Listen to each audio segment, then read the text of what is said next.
Truth. Light. Mirror. Sword. Everything fades, but the word of the Lord will stand forever. I am giving you a satisfaction guarantee that you will like today's Bible story. First of all, it's a really cool Bible story. It's one of my favorites from the Bible. But second of all, it's a Lego Bible story. I know you guys like the Lego ones. So be sure you check it out. Hang with me for just a moment as we set up kind of what the Bible story is about, as we get our brain in the right spot. I want to ask you this question. What is one thing your brother or your sister does that drives you nuts? Think about it. See if you get it in your brain. Do you have it in your brain, Kendall? Yes. Cute. Don't say it out loud, and you guys don't say it out loud either. Look, I get it. Siblings fight. They squabble sometimes. The story that Jesus told today had some brothers in that story, and the brothers, I imagine, probably had their fair share of sibling squabbles. One of the reasons Jesus told this story is that there were some people there, the religious leaders, and they were fighting with the people who were not religious people. All these religious leaders who followed all of God's rules as perfectly as they could, they really got annoyed with the people that didn't. They had worked so hard to follow the rules that they really got proud of themselves. You've heard of the 10 Commandments? Have you heard of the 10 Commandments? Mm-hmm. Honor your father and mother, do not lie. But here's the thing, there's actually way more rules in the Bible than just the 10 Commandments. Guess how many rules there were? Over 600? There were over 600 rules. And these religious leaders called Pharisees, they had practiced all of these rules and following all of them perfectly. When Jesus came, and these religious people, these leaders, these Pharisees, the people that followed all the rules as perfectly as they could, they got really frustrated with Jesus because Jesus seemed to be getting more attention to hanging out with the people that did not care about following the rules. Jesus knew that these Pharisees were frustrated, but he wanted to teach them for God, it was more important about the relationship than following the rules. So he told this story. Here's part one. The Bible. It's 66 books of history, stories, letters, and poetry that fit together to form God's one big story. The epic adventure of how He created us and loves us so much that He made a way to rescue us. As we travel through the Bible, from Genesis to Revelation, we discover people who met God and found their lives changed forever. And now for an amazing story, inspired by the book of Luke.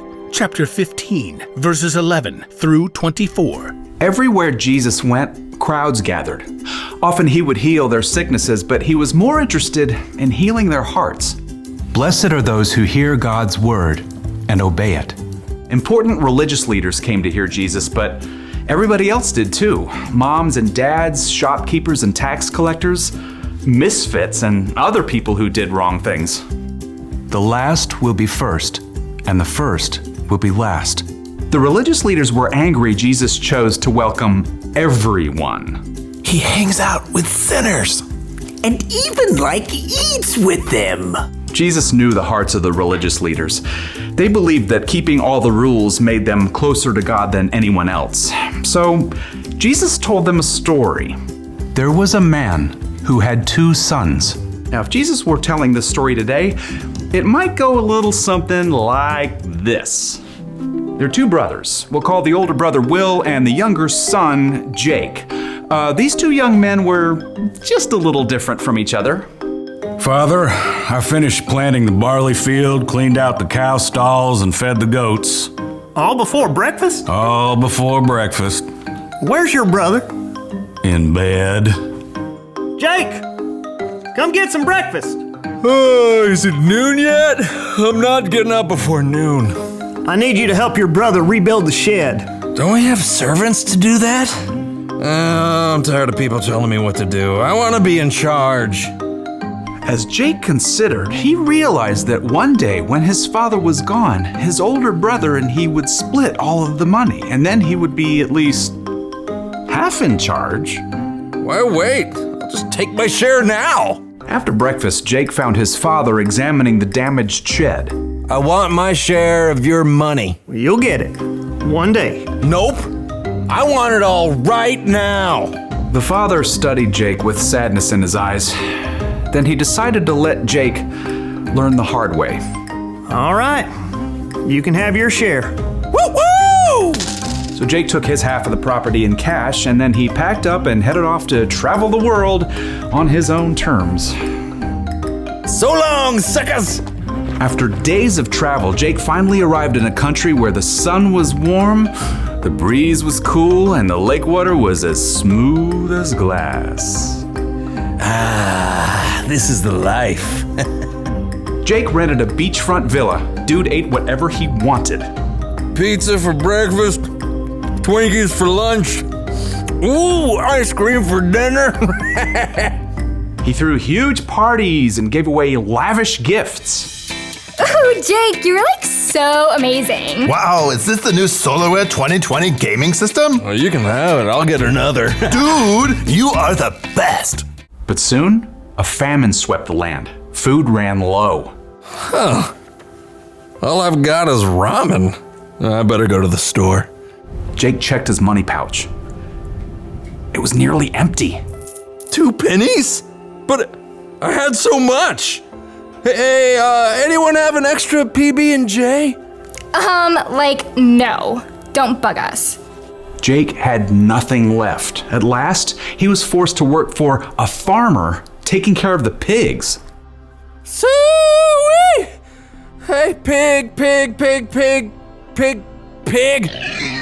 Jake was so hungry, even the disgusting food scraps for the pigs looked pretty good. The crust is the best part of the sandwich, right? Or this. Don't you touch that there banana peel. It's for the pigs. This is so not kosher. As Jake crouched down in that miserable mud with those pigs, he couldn't help thinking of home. My father's servants have more than enough to eat, and here I am practically dying of hunger. I should go home. I will go home.